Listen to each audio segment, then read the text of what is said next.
പക്ഷെ അത് അത് പോരാ. അതിൽ നമുക്ക് അവരെ ഇന്ന് കണ്ടുപിടിക്കും, നാളെ കണ്ടുപിടിക്കും. ഇപ്പോൾ 72 മണിക്കൂറായി ഓൾമോസ്റ്റ് അവൻ മണ്ണിൻ്റെ അടിയിലാണ്. അവിടെയാണ് GPS എങ്കിൽ, അവിടെയാണെങ്കിൽ 72 മണിക്കൂറായി. അപ്പം ഇന്നലെ രാത്രി വരെ എൻജിൻ ഓൺ ആണെന്നാണ് ഇപ്പോൾ ഭാരത് ബെൻസിന് കിട്ടിയ ഇൻഫോർമേഷൻ. അവൻ പോയത് ഭാരത് ബെൻസിൻ്റെ 12 വീലുള്ള വണ്ടിയിലാണ്. അപ്പോൾ ഇന്നലെ രാത്രി വരെ ഓൺ ആണെങ്കിൽ അവൻ അതിൻ്റെ ഉള്ളിൽ സർവൈവ് ചെയ്യാനുള്ള ഒരു ചാൻസ് ഉണ്ട്. ഇന്ന് രാവിലെ കസിൻ വിളിച്ചപ്പം ഫോൺ ഒരു വട്ടം ഫുൾ റിങ് ചെയ്തിട്ട് ഓഫായി. ഇന്നലെ അവൻ്റെ വൈഫ് വിളിച്ചിട്ടുണ്ടായിരുന്നു. വൈഫ് ഒരുപാട് തവണ വിളിച്ചപ്പോൾ ഏതൊരു തവണ റിങ് ചെയ്ത് പറഞ്ഞു. പിന്നെ അവളെ ആശ്വസിപ്പിക്കാൻ ഞങ്ങളും കൂടെ നിന്നു.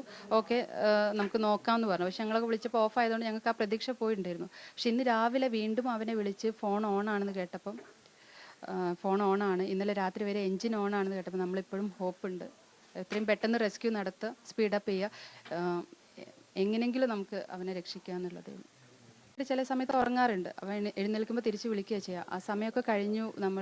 ഞാൻ വർക്ക് ചെയ്യുന്ന സ്ഥലത്ത് അമ്മ വിളിച്ചിട്ട് പറഞ്ഞു, അവൻ വിളിച്ചിട്ട് കിട്ടിയില്ല മോളെ എന്നൊക്കെ പറഞ്ഞപ്പോൾ നമ്മൾ പിന്നീട് ആരോ ഒന്ന് ഫേക്കായിട്ട് പറഞ്ഞു അവൻ എവിടെയോ കണ്ടുണ്ട്, ഒന്നും പേടിക്കല്ല, അവൻ ഉണ്ട്.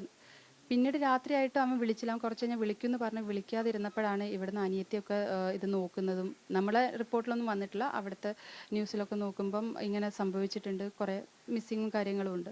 അങ്ങനെ അപ്പം തന്നെ അവൾ അവിടുത്തെ നമ്പർ എടുത്ത് അവിടുത്തെ കുംത സ്റ്റേഷനിൽ വിളിച്ചപ്പം അവൻ്റെ പേരും ഡീറ്റെയിൽസും കൊടുത്തപ്പോൾ ഓൾറെഡി അവിടെ ഉച്ചയ്ക്ക് തന്നെ അവൻ്റെ മിസ്സിങ്ങിന് അവർ അവിടെ റിപ്പോർട്ട് ചെയ്തിട്ടുണ്ട്, അവൻ്റെ മീൻസ് ഓണേഴ്സും കാര്യങ്ങളൊക്കെ.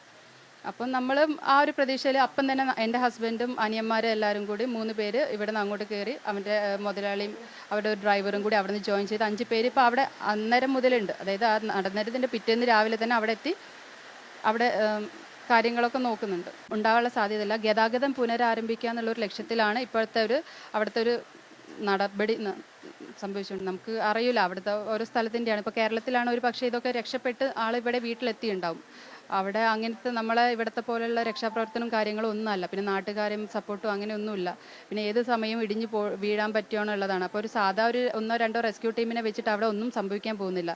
അറ്റ്ലീസ്റ്റ് നമ്മുടെ സൈന്യമോ അങ്ങനെ എന്തെങ്കിലും ഒരു ഇത് വന്നാൽ അതിൻ്റെ അടിയിൽ ഇനി ഒരുപാട് വണ്ടി, അതായത് ആദ്യം ഒരു വിറ്റ്നസ് ഞാനൊരു കർണാടക ന്യൂസിൽ കണ്ടത്, അങ്ങേര് പറഞ്ഞത് എന്താ വെച്ചാൽ 1-2 വണ്ടിയല്ല, ഒരുപാട് ട്രക്കുകളൊക്കെ അതിൻ്റെ അടിയിൽ പെട്ടിട്ടുണ്ട്, ഒരുപാട് ജീവനുകൾ ഇപ്പോഴും അതിൻ്റെ അടിയിൽ ഉണ്ടെന്ന് പറഞ്ഞിട്ടുണ്ട്. അപ്പോൾ അവർ ഒരു ഭാഗം മാത്രം റിമൂവ് ചെയ്ത് അത് മാത്രമേ കർണാടക ന്യൂസിലൊക്കെ വരുന്നുള്ളൂ. 7 പേര് രക്ഷിച്ചു അല്ലെങ്കിൽ 11 പേര് മരണപ്പെട്ടു എന്നുള്ളത് മാത്രമേ വരുന്നുള്ളൂ. അതിൻ്റെ അപ്പുറത്തേക്കുള്ളതൊന്നും ഇപ്പോഴും, അതായത് റോഡിൻ്റെ നടുവിലുള്ളത് അവർ ക്ലിയർ ചെയ്തു. പക്ഷേ ആ മലയുടെ ഭാഗത്തു നിന്ന് അടിഞ്ഞു വന്ന വണ്ടി, നിർത്തിയിട്ട വണ്ടികൾ ഉണ്ടെങ്കിൽ അതൊക്കെ അതിൻ്റെ അടിയിലാണ്.